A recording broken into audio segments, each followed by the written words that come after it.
Mensagem do dia, com o pastor Marcelo Gomes. Segunda carta do apóstolo Paulo aos Tessalonicenses, primeiro capítulo. Nós vamos ler do primeiro verso ao verso de número 12. Todos encontraram? Paulo, Silvano e Timóteo, a igreja dos Tessalonicenses, em Deus nosso Pai e no Senhor Jesus Cristo. A vocês graça e paz da parte de Deus Pai e do Senhor Jesus Cristo. Irmãos, devemos sempre dar graças a Deus por vocês. Isso é justo, porque a fé que vocês têm cresce cada vez mais e muito aumenta o amor de todos vocês uns pelos outros. Por esta causa nos gloriamos em vocês entre as igrejas de Deus, pela perseverança e fé demonstrada por vocês em todas as perseguições e tribulações que estão suportando.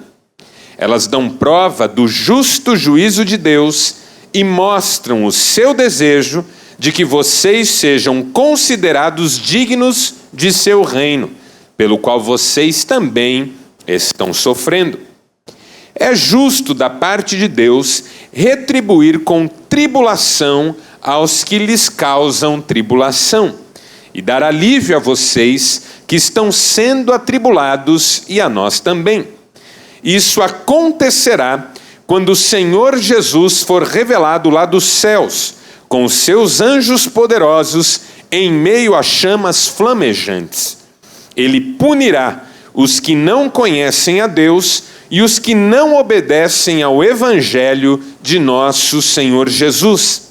Eles sofrerão a pena da destruição eterna, a separação da presença do Senhor e da majestade do seu poder.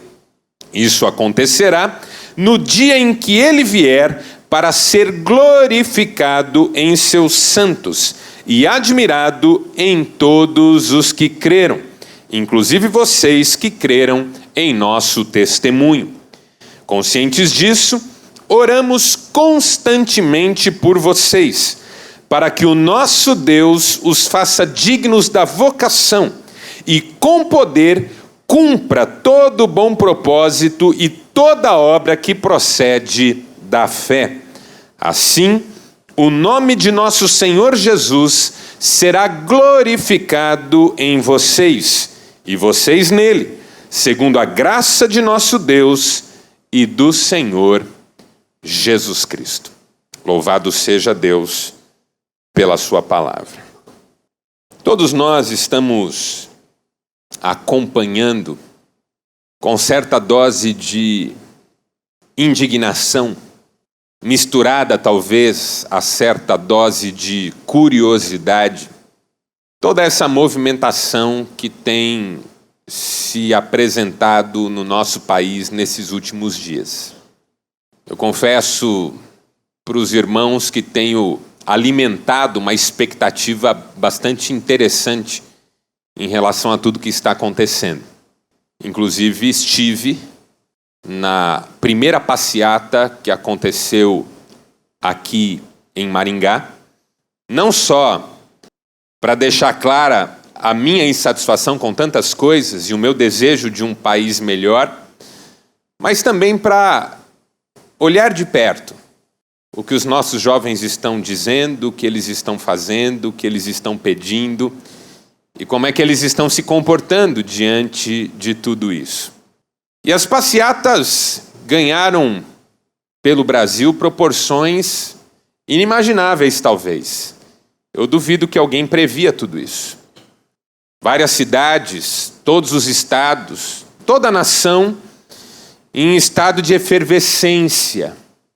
Gente saindo às ruas. Eu vi um casal, 80 e poucos anos cada um, com o rosto pintado, cantando o hino nacional na expectativa de um país melhor.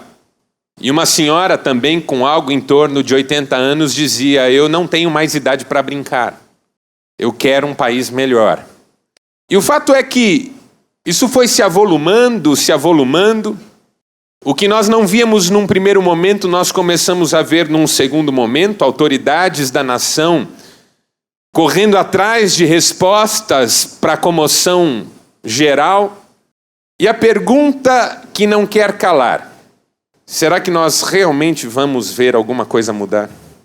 Porque tudo está muito intenso, muito forte, ganhou proporções inimagináveis. Claro que juntamente com tudo isso vem o lado feio das nossas manifestações populares, o vandalismo, a violência, a truculência, a falta de habilidade de uns para com os outros. É claro que também há todo um outro lado dessa moeda, mas o fato é que nós olhamos para tudo isso e a grande pergunta é: será que isso vai dar em alguma coisa? Vai dar em algum lugar? Será que nós estamos vendo nascer nas ruas, no canto da nossa juventude, um país melhor? Você sabe que grandes revoluções começam de forma espontânea, muitas vezes. Quem não se lembra do movimento que, enfim, foi liderado pelo jovem pastor negro Martin Luther King Jr. nos Estados Unidos, e que começou por causa de uma situação ocorrida dentro de um ônibus. Havia uma regra, interessante, de novo por causa de ônibus. Havia uma regra entre os americanos que, quando um branco entrasse num ônibus público, um negro que estivesse assentado deveria dar o seu lugar para o branco. E um dia entrou no ônibus um branco e havia uma senhora negra sentada. E à medida em que ela não fazia menção de se levantar e ceder o lugar, ele cobrou-a, que ela deveria dar o seu lugar. E ela, indignada, revoltou-se e falou várias coisas para aquele branco, e todo o ônibus ouviu. O nome dessa mulher, Rosa Sparks, entrou para a história. Porque o que aconteceu naquele ônibus começou a se propagar, e outras pessoas começaram a se indignar pelo que sofreu aquela senhora de humilhação dentro daquele ônibus. E um dia Martin Luther King estava pregando o sermão mais famoso da história recente do mundo para milhares e milhares de pessoas. Eu tenho um sonho. Eu tenho um sonho. Será que nós estamos vivendo algo parecido? Será que as pessoas que estão nas ruas estão dizendo: eu tenho um sonho? Será que isso vai dar em algum lugar? Será que nós vamos ver um país melhor nascendo? Eu confesso que eu não sei, embora deseje. Desejo viver num país melhor. Sei que você deseja também. Mas não posso me esquecer que, por mais lindo que seja esse sonho, por mais maravilhosa que seja a utopia, essa talvez não seja a minha prioridade. E foi assim que eu cheguei nesta segunda carta aos Tessalonicenses. Porque o que me liga hoje, no meu estado emocional, eu não sei se vai ligar você, entende? Mas o que me liga hoje, no meu estado emocional, aos Tessalonicenses, é que eles viviam dias muito estranhos, em que a utopia estava ardendo em seus corações. O desejo de um mundo melhor. O mundo dos Tessalonicenses era muito difícil, especialmente o mundo dos cristãos. Havia perseguição em Tessalônica, uma cidade difícil para o evangelho. De um lado, os romanos, do outro lado, os religiosos, se posicionavam contrários à igreja, que ainda era frágil. E muitos crentes em Tessalônica sofriam na própria pele o drama da perseguição. Acontece que Paulo conhecia a igreja de Tessalônica e tinha um carinho muito grande por ela, a ponto de lhe escrever uma primeira carta. E nessa primeira carta, Paulo incentiva a igreja a continuar firme, porque afinal de contas Jesus está voltando. Então a primeira carta do apóstolo Paulo aos Tessalonicenses, dentre vários temas abordados, trata da expectativa do retorno glorioso do Senhor. Jesus voltará. E a igreja precisava se manter firme na esperança de que Jesus voltará. Acontece que a carta foi lida na igreja para os Tessalonicenses, e a partir de então, uma doutrina estranha começou a tomar conta do ambiente da igreja e do coração daqueles crentes. E a doutrina que começou a entrar na igreja, invadir a igreja e deprimir a igreja, foi que Jesus já tinha voltado e aqueles irmãos tinham ficado. E havia entre os Tessalonicenses gente dizendo: é o dia do Senhor e esse dia está contra nós. O que está nos acontecendo é sinal de que o dia do Senhor já veio e agora todas aquelas consequências que os profetas haviam previsto estão se impondo contra nós. Uma tragédia aconteceu, nada foi do jeito que nós imaginávamos, tudo deu errado. Havia entre os Tessalonicenses gente que acreditou num sonho que aparentemente tinha desmoronado. Aí essas notícias chegam para Paulo. E quando essas notícias chegam para Paulo, ele resolve escrever uma segunda carta. E nessa segunda carta, ele gasta mais tempo com esse assunto para dizer para a igreja o seguinte: calma, muita calma nessa hora. O dia do Senhor não virá assim, de forma secreta, de forma imperceptível, com desdobramentos que se impõem sem que ninguém saiba o porquê deles. Há uma cronologia para ser seguida. E ao que tudo indica, ainda existem coisas para acontecer. Mas calma. O mais importante é que vocês sigam em frente.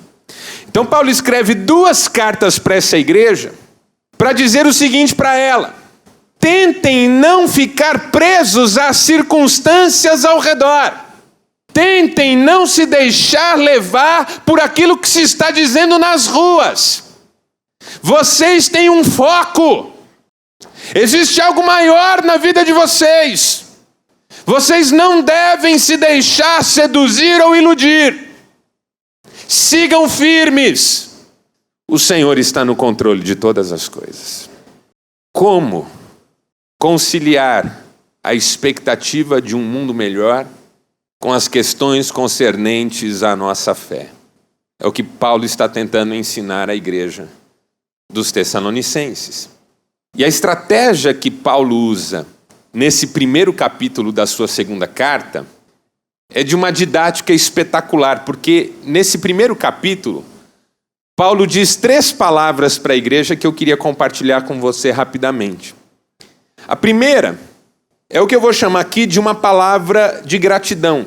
Porque Paulo diz no versículo de número 3 que era dever sempre dar graças a Deus pelos Tessalonicenses, porque a fé deles crescia cada vez mais e aumentava o amor de uns para com os outros, mesmo nas perseguições e tribulações que eles estavam suportando. Então veja o que Paulo está tentando fazer com a igreja. Estava tentando ensinar para a igreja que as nossas lutas são motivo de gratidão a Deus. Elas não são uma evidência de que deu tudo errado. Muito pelo contrário. Elas são um ambiente propício em que a nossa fé, o nosso amor e a nossa perseverança serão experimentados, provados e aprovados. É nessa hora que se vê quem é quem. É na hora da crise. É na hora da dificuldade. É como se Paulo estivesse dizendo: Tessalonicenses, prestem atenção.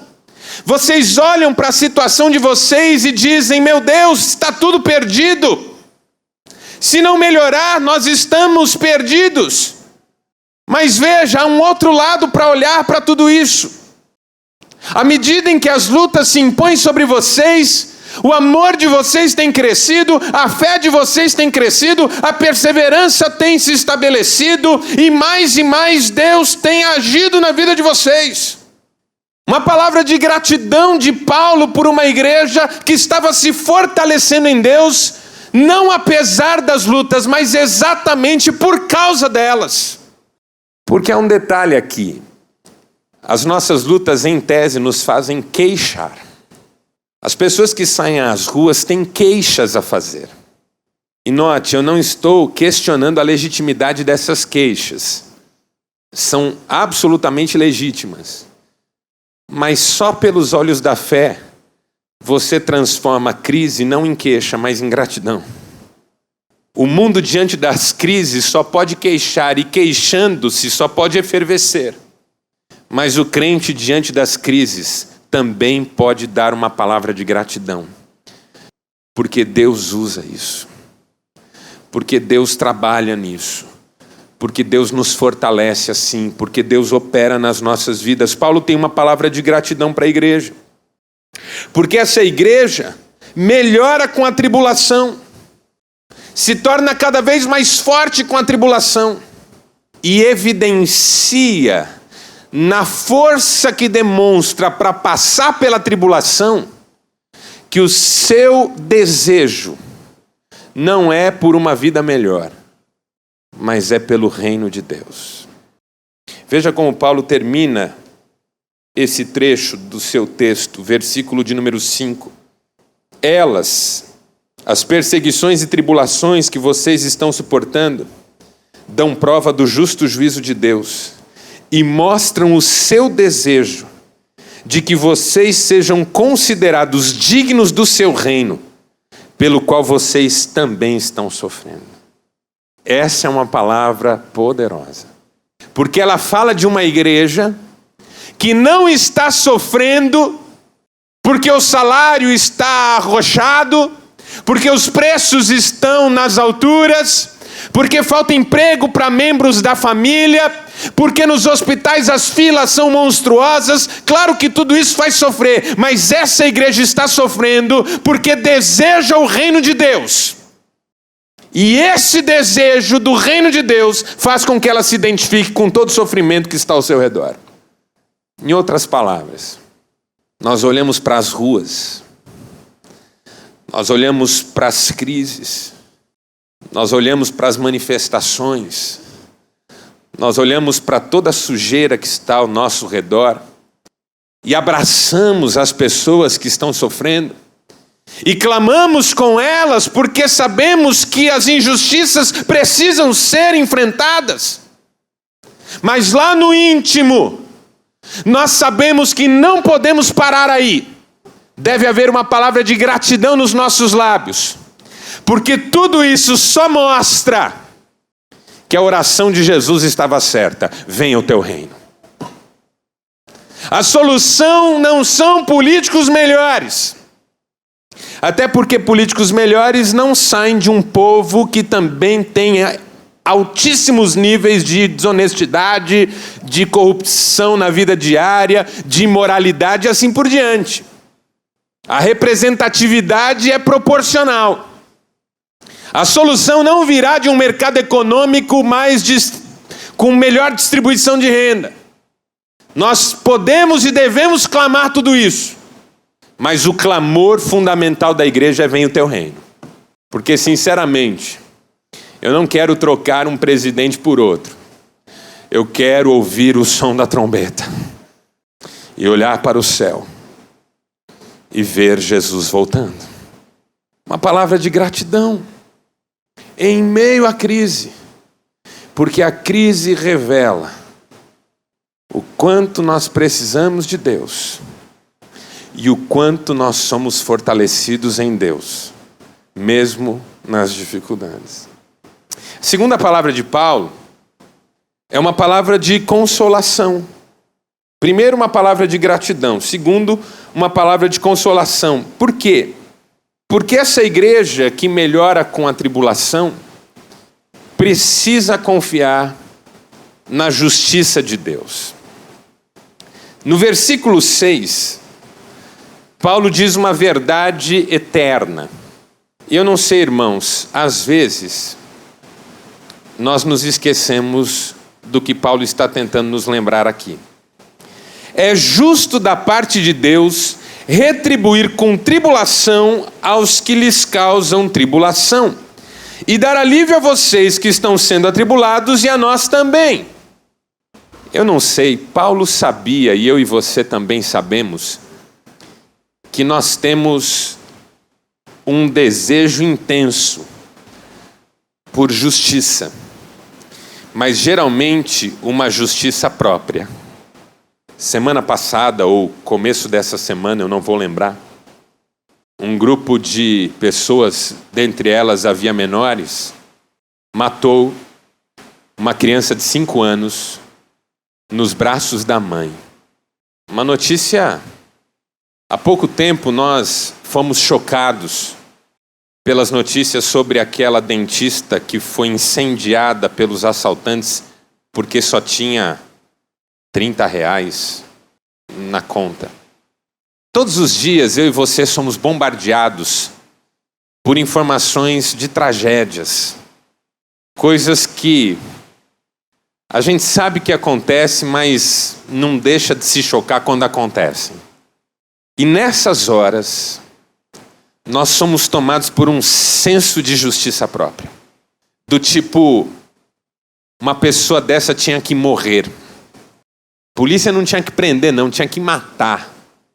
Você lê sobre corrupção, desvio de dinheiro, milhões, bilhões que são desviados, e você diz, se eu fosse Deus... Você já pensou isso? Se eu fosse Deus...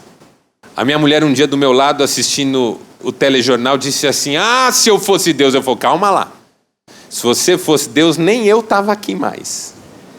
Porque nunca, nenhuma notícia da TV irritou ela tanto quanto eu já irritei. Justiça própria. Se eu tivesse poder nas mãos para resolver coisas, para resolver problemas, para impor sobre pessoas más a condenação que, na minha opinião, merecem. Então, quando as pessoas saem às ruas, a revolta delas é tão grande que se elas encontram alguém pelo caminho, elas passam por cima. Se um governante sai à rua para tentar conversar, é capaz de ser linchado. Teve um que tentou, não teve? E aí teve que voltar para dentro, ficou preso não sei quanto tempo, porque as pessoas queriam bater nele. Porque em nós arde a chama da justiça própria. Porque no fundo, o sonho de um país melhor não deixa de ser o sonho de um país melhor para mim. E é por isso que muita gente, quando está passando por luta, é uma esperança e quando chega no poder é uma decepção. Porque aí as crises já não doem mais tanto. Paulo está dizendo, Tessalonicenses, eu quero dar uma palavra de consolação para vocês. A justiça pertence ao Senhor. O Senhor retribuirá. Claro que a gente queria que Ele retribuísse já. Mas aí vale lembrar uma história que eu já contei aqui. De uma vez que perguntaram para C.S. Lewis por que Deus, sendo bom e poderoso, não julgava e não condenava a maldade no mundo. E C.S. Lewis, muito inteligente, perguntou assim, ok, por quem que Ele começaria? Por quem que Ele começaria? Porque mesmo que Ele escolhesse um sujeito emblemático, por exemplo, no Brasil, quem a gente diria começa por ele? José Dirceu? Fernandinho Beiramar? Pastor Marcelo Gomes? Porque independentemente de por quem Deus começasse, um chamava o outro. Porque vai julgar um, tem outro que fez igual. E dos que fizeram, teve quem colaborou. E dentre os que colaboraram, tem gente com trauma de infância. Pai abusador, mãe omissa ou violenta, tio que estuprou. E aí vai chamando, olha a fila que vai virando. Aí C.S. Lewis completou seu pensamento assim. O dia que Deus chamar o primeiro, terá que chamar todos. Porque para Ele não há diferença entre pecado. Então C.S. Lewis arrematou com essa frase. Todo juízo é, em essência, final. Todo juízo é, em essência, final. Porque o dia que Deus chamar o primeiro, terá que chamar todos. Aí, o crivo, o fiel dessa balança, não é o quanto eu acho que sou melhor do que o meu vizinho, mas é a graça de Deus revelada na minha vida em Cristo Jesus, meu Senhor e Salvador. Então Paulo está dizendo para essa igreja o seguinte: eu quero consolar vocês. Vocês que agora estão doídos, sentidos, olhando para os algozes de vocês com olhos de revolta, lembrem-se que Deus é justo juiz. Os clamores nas ruas poderão pôr políticos abaixo e elevar outros ao poder. As movimentações populares poderão mudar coisas aqui e ali. Mas só Deus é Senhor da história. E é na justiça dele que nós aguardamos. E cabe-nos viver em santidade. Porque quem confia na justiça de Deus faz mais do que ir para a rua. Quem confia na justiça de Deus vive em santidade. Porque conhece o caráter de Deus. Porque não adianta nada descer o sarrafo nos que governam e vender a alma nos bastidores da vida. Qual é a diferença? O montante? Então calma, Paulo está dizendo calma. Santifiquem-se na presença de Deus e esperem nele, porque ele é justo. E terceiro, a terceira palavra de Paulo é uma palavra de oração. Primeiro, uma palavra de gratidão. Segundo, uma palavra de consolação. E finalmente, uma palavra de oração. Porque essa igreja que melhora com a tribulação precisa compreender o seu propósito. Veja o versículo 11, que lindo. Conscientes disso, do quê? Que Jesus virá e a justiça de Deus será estabelecida. Oramos por vocês. Para quê? Para que o nosso Deus os faça dignos da vocação e com poder cumpra todo bom propósito e toda obra que procede da fé. O que Paulo está dizendo é: Tessalonicenses, eu oro por vocês. Sabe para quê? Para que vocês saibam que a vida de vocês não está nas mãos dos que governam, a vida de vocês não está nas mãos dos que invadem a vida e a fazem sofrer, a vida de vocês está nas mãos do Pai e Ele tem um propósito. Que coisa maravilhosa! Deus tem um propósito para nós. Nós não estamos por acaso aqui. Não entramos por acaso nessa luta. Se ansiamos por um país melhor, ansiamos mais ainda para que a igreja de Jesus se levante nesta hora, mostre o seu rosto e revele a face de Jesus Cristo, Senhor e Salvador de todo aquele que nele crê. Se Paulo estivesse aqui hoje e visse tudo isso, e alguém perguntasse para ele: Paulo, você acha que a nossa nação vai mudar depois de tudo isso? Paulo diria: sim, ela vai mudar. Primeiro, porque tudo isso vai fazer nascer no coração da igreja um desejo pelo reino de Deus. E essa igreja vai clamar mais pela manifestação do reino de Deus. Segundo, porque essa igreja vai perceber a necessidade de enfrentar o seu pecado com seriedade. Essa igreja, ansiosa pelo reino de Deus, também estará ansiosa por santidade. Porque vai perceber que não dá para criticar quem está no poder, se quem não está também tem os mesmos problemas morais, as mesmas lacunas. Então essa igreja vai se santificar e vai começar a fazer diferença. E terceiro, vai mudar, porque Deus tem um propósito em tudo. Deus tem um propósito no que está acontecendo nas ruas. Deus tem um propósito no que está acontecendo na sua vida e na minha. Deus tem um propósito para nós. Não pense que o que você está vivendo é espontâneo, ou gratuito, ou fruto do acaso. Não pense isso. Como disse Hernandes Dias Lopes, as pessoas podem continuar cometendo atrocidades na história e Deus continuará sendo o Senhor da história. A nossa vida está nas mãos de Deus. O país vai mudar? Vai! Eu não sei no quê, eu não sei quando. O que eu sei é que o nosso Deus não está dormindo. O que eu sei é que o nosso Deus não é pego de surpresa. O que eu sei é que Ele tem propósito, que Ele nos santifica e que Ele nos faz ansiar pelo seu reino maravilhoso. E ansiando pelo reino, nós fazemos diferença aqui e agora, porque já somos agentes e embaixadores desse reino.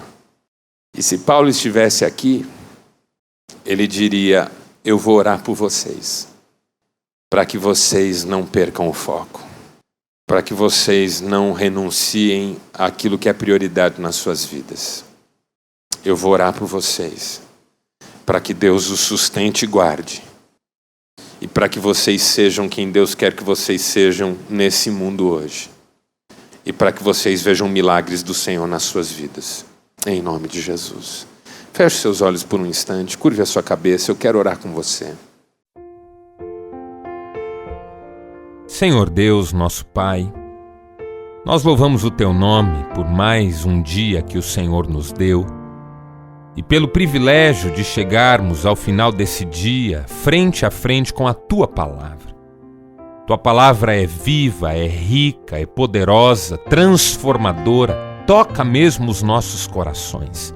E o nosso desejo é o de vivermos de acordo com a Tua Palavra, andando nos Teus caminhos, glorificando o Teu nome. Deus, que cada um dos princípios que hoje ouvimos pela Tua Palavra fiquem gravados no nosso coração. Que os ensinamentos que ouvimos possam dar fruto através da nossa vida. E que em tudo nós obedeçamos ao Senhor e adoremos ao Senhor com a nossa vida. Fica conosco, Pai. Dá-nos uma noite agradável. Abençoa as nossas vidas, os nossos lares. É o que nós te pedimos, em nome de Jesus. Amém.